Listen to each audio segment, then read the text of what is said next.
Salut tout le monde. Alors aujourd'hui, changement de décor.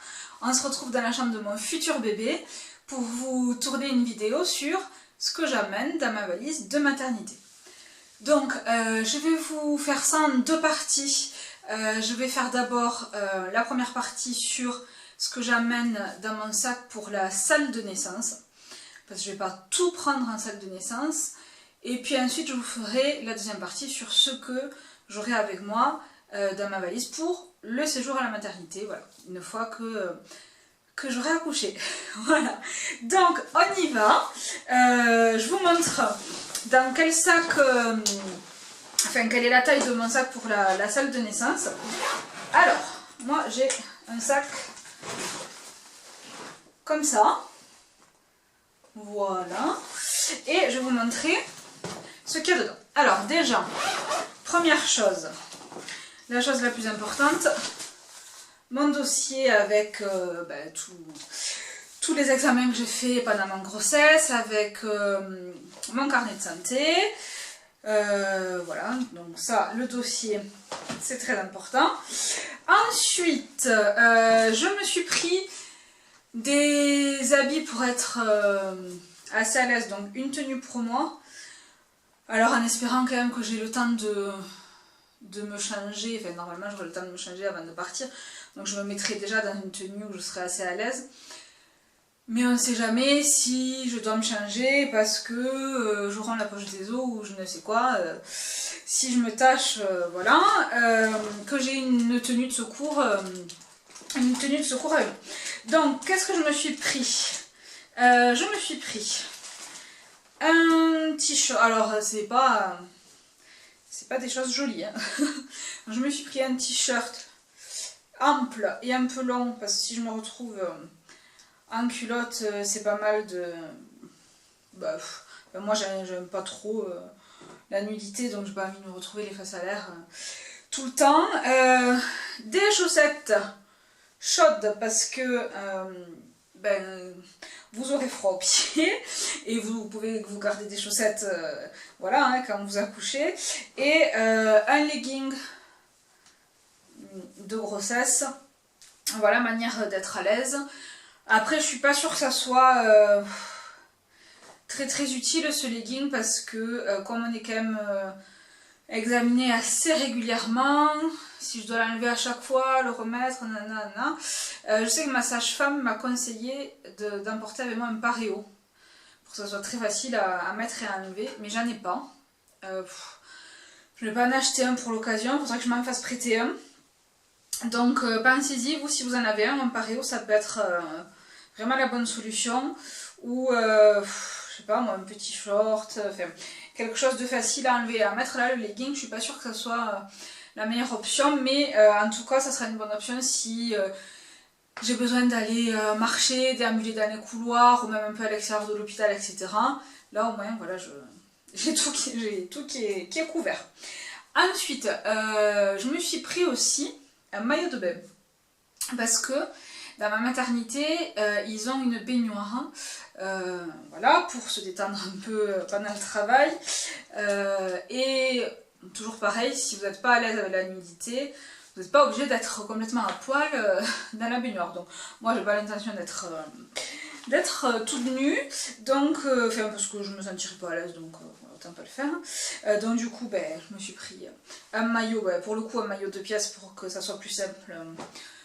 Pour les auscultations, j'aurai que le bas à enlever. Et pour finir la tenue, j'ai pris une paire de tongs que j'ai mis là-dedans, donc des tongs tout simples. Voilà, pareil, pour que ça soit facile à enlever. Et puis je les aurai comme ça aussi avec moi pendant le séjour à la maternité. Voilà. Alors pour finir avec tout ce qui me concerne, j'ai pris la fameuse bombe à eau, voilà, donc je n'ai pas pris le fromage géant, et puis si vous en avez pas, si vous avez la flemme de l'acheter, etc., ils en ont plein à la maternité, donc c'est pas obligatoire, on va dire, ça peut être bien d'avoir la sienne. Je me suis pris, ah oui, ça, un paquet de lingettes démaquillantes, parce que si j'arrive à la maternité en étant maquillée, etc., je suis sûre que j'aurais pas envie de rester maquillée. Puis de toute façon après ça va dégouliner, donc pour ma première j'avais pas pris ça. Et puis c'est vrai que j'ai pas pensé à me démaquiller ou quoi. Et sur les premières photos c'est très sympa, j'ai du mascara jusqu'à là.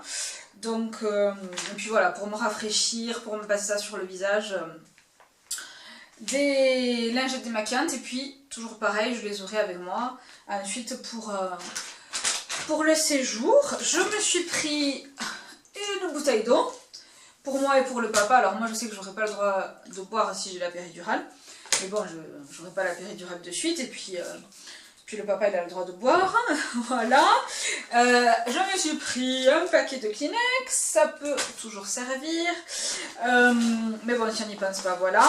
Je me suis pris un élastique à cheveux parce que pareil je sais que je suis plus à l'aise avec les cheveux attachés. Et ça, franchement je vous recommande d'y penser, un baume à lèvres, parce que si vous n'avez pas le droit de boire, etc., ou même si vous n'avez pas la péridurale et que vous avez le droit de vous hydrater, il fait quand même très chaud dans les maternités, donc vous allez quand même avoir les lèvres sèches assez vite.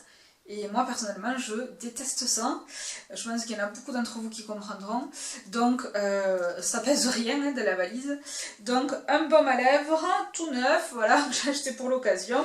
Et un conseil qu'on m'avait donné quand je suis allée accoucher de ma première, c'est de prendre de la monnaie, voilà, avec vous, pour le papa, pour qu'il puisse aller s'acheter des cafés à la machine, ou un petit sandwich, ou un truc, enfin voilà.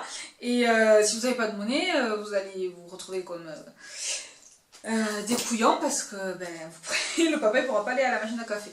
Alors vous me direz, c'est son problème, mais c'est mignon de penser à eux, et de prévoir un petit peu le coup.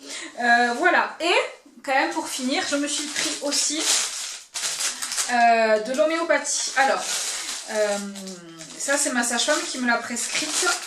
Voilà, donc j'ai tous mes... Excusez-moi pour le bruit. Voilà, toutes mes granules. La sage-femme m'a prescrit ça pour... je vais pas dire accélérer le travail, c'est pas magique. Pour faciliter le travail, on va dire... pour s'apaiser un petit peu, voilà, se calmer un petit peu, etc. Donc, elle m'a dit, au pire, si ça fait pas d'effet, si ça fait rien, au pire, ça vous occupera. Au pire, le fait d'avoir quelque chose dans la bouche à sucer, ça fera saliver. Donc, si vous n'avez pas le droit de boire, ça vous fera quand même toujours un petit peu saliver. Donc, et puis, surtout, moi, je me dis que... ça m'occupera, ça occupera le papa de me compter combien de granules, voilà, toutes les temps de minutes. Donc je les ai prises, et ce qu'elle m'a prescrit là, de toute façon, c'est remboursé par la sécu, donc moi je trouve que ça serait dommage de s'en priver.